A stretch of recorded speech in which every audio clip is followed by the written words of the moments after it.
పెద్ద అయిన తండ్రి గమ్మునే ఉండండి.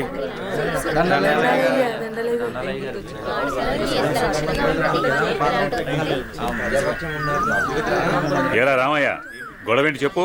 అయ్యా, మా అయ్యా 2 ఎకరాల పొలం, పాడి, ఇల్లు మా ఇద్దరిని సమానంగా పంచుకోమని ఇచ్చాడయ్యా.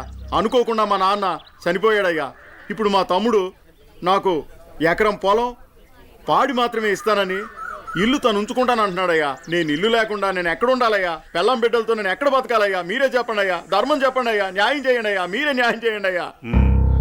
ఏరా, వాడు చెప్పింది నిజమేనా? అయ్యా, నేను చదువుకున్నవాణ్ణయ్యా.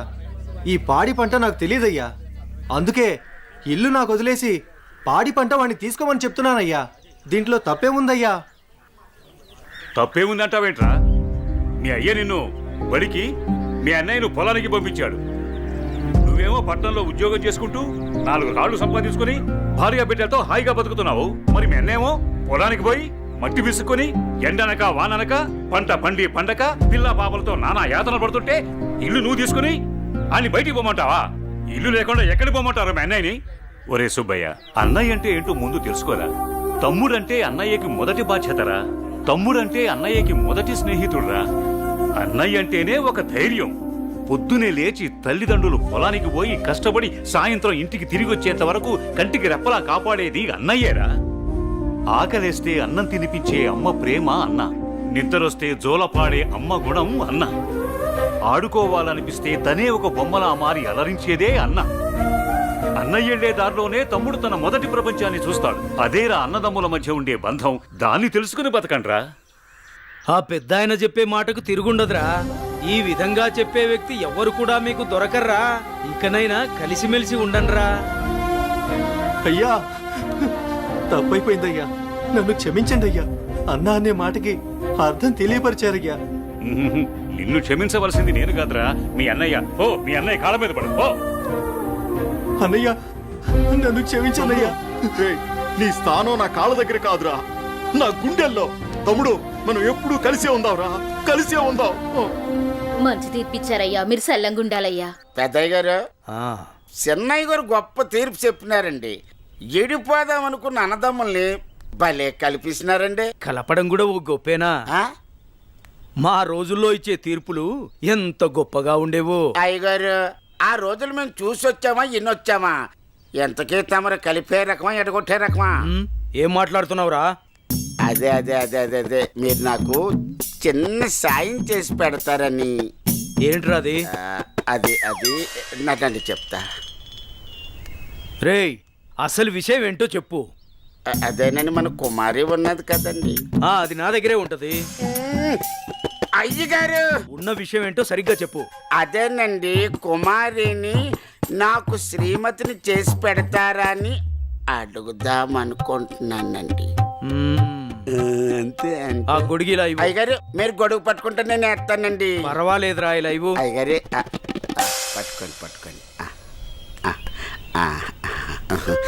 ఇలా నొక్కాలి. తెలుసా, నీకొక మంచి పని చేసి పెడతా. అయ్యగారు, మీరు మనుషులు కాదండి, దేవుడండి. కుమారి,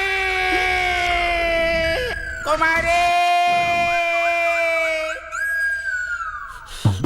ఎంత పని చేశారండి. సామాన్లన్నీ కదిలిపోయాయి.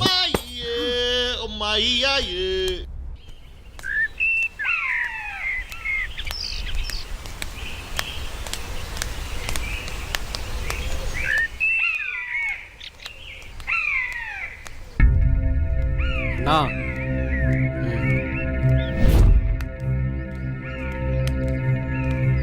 మీ బావే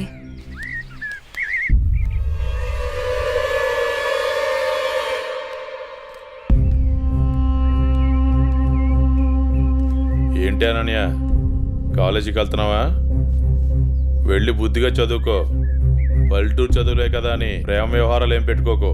ముఖ్యంగా నీ పక్కన ఉన్న ఫ్రెండ్స్ని అస్సలు నమ్మొద్దు. వీళ్ళలో ఎవరితో ఒకరితే నీకు ప్రేమ పాఠాలు నేర్పుద్ది. వాళ్ళకి చెప్పు, ఈ బావే నీకు మొగుడని. బావా, అత్త కొడుకువని ఇన్నాళ్ళు ఏడిపించినా ఇంట్లో చెప్పలేదు.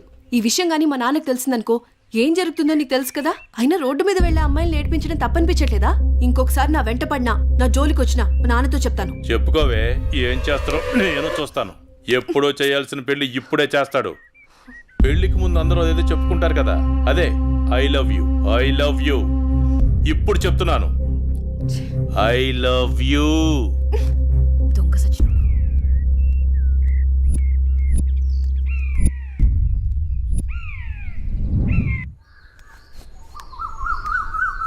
ఏమైందమ్మా అనన్య? అమ్మా, కాలేజ్కి వెళ్ళే దారిలో బావ నన్ను అడుగు పట్టుకుని అల్లరి చేశాడమ్మా. ఫ్రెండ్స్ ముందు నా పరువు పోయిందమ్మా. ఊరుకో అమ్మా, బాధపడకు. నేను మీ నాన్నతో మాట్లాడతాను. వాడు హద్దులు దాటి ప్రవర్తిస్తున్నాడు. మీ నాన్నగారు ఇచ్చిన మాట వల్ల, చేసిన వాగ్దానం వల్ల నేను ఊరుకుంటున్నాను. లేకపోతే వాడితో పెళ్ళంటే నాకు ఇష్టం లేదు తల్లి. నేను ఇక్కడుండి చదువుకోలేనమ్మా, సిటీకి వెళ్ళి చదువుకుంటానమ్మా. నాన్నకి చెప్పి నువ్వే ఏదోలా ఒప్పించాలమ్మా, ప్లీజ్. నువ్వంటే మీ నాన్నకి ప్రాణం. చిన్నప్పటి నుంచి ఒక్కరోజు కూడా నేను వదిలి ఉండలేదు. ఆయన ప్రాణం విలవెల్లాడిపోతుంది. అలాంటిది నువ్వు పట్నం వెళ్ళి చదువుకుంటానంటే ఆయన గుండె తట్టుకోగలుగుతుందా? అమ్మా ప్లీజ్ అమ్మా, నేను ఈ బాధను అనుభవించలేను.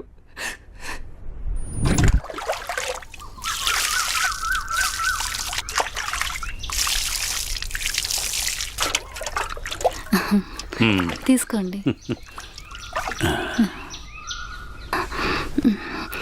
ఏమండి, మన అమ్మాయిని ఇక్కడ ఉంచి చదివించడం నాకు ఇష్టం లేదు. అందరి పిల్లలు పట్నంపై చదువుకుంటున్నారు. మన అమ్మాయి అనన్యని కూడా సిటీకి పంపించి చదివిద్దామండి. మీరేమంటారు? ఆలోచిద్దాం.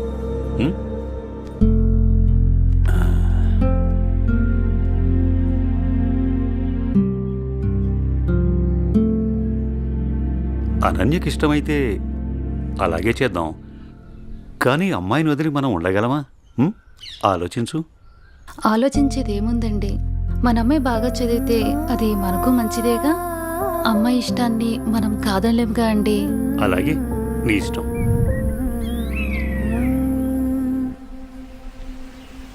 అమ్మయ్య, ఎగ్జామ్స్ అయిపోయినాయి.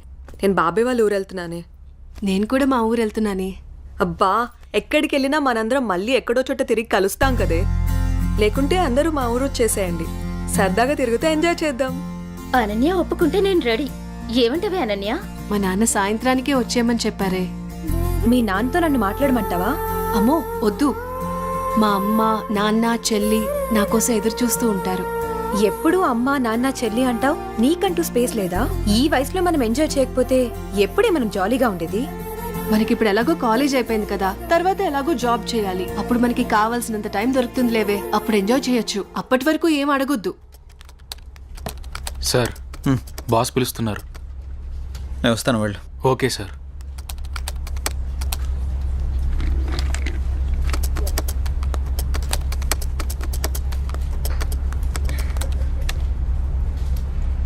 ఏ రాజయ్, ప్రాజెక్ట్ చేయకుండా కూర్చున్నావు? ఎప్పుడు పూర్తి చేద్దామని? రే, 10 రోజులు టైం.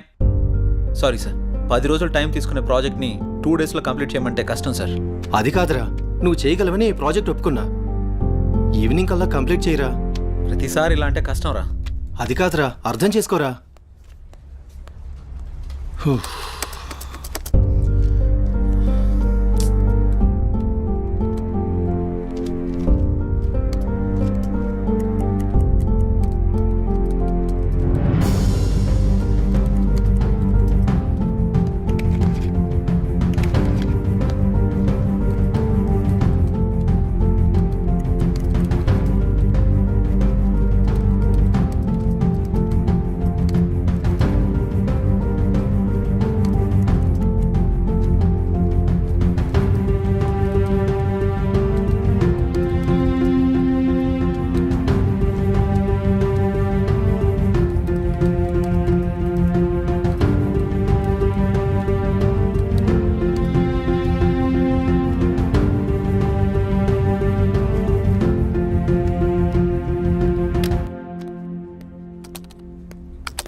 బాస్, కంప్లీట్ అయింది.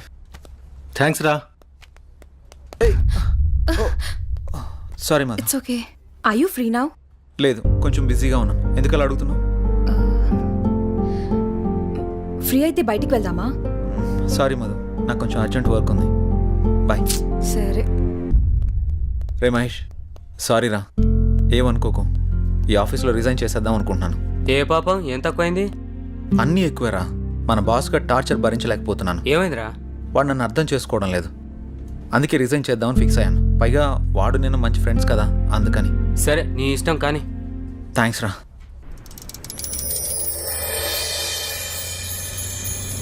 ఏ కారాపో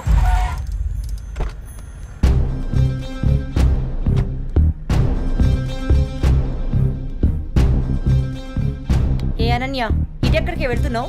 అత్తయ్య, అది గుడికి వెళ్తున్నాను. నువ్వు గుడికే వెళ్తావో బడికే వెళ్తావో నీ ఇష్టం. పెళ్లి తర్వాత నా ఇష్టం. ఎందుకంటే నువ్వు నా ప్రాపర్టీ. అప్పుడు నేను చెప్పిందే నీకు వేదం. ఒకటి గుర్తుంచుకో, నా కళ్ళు 24 గంటలు నిన్ను గమనిస్తూనే ఉంటాయి. నా ఇంటికి రాబోయే కోడలు కట్న కానుకలతో పాటు పరువు ప్రతిష్టల్ని కూడా తీసుకురావాలి. అది గుర్తుంచుకో.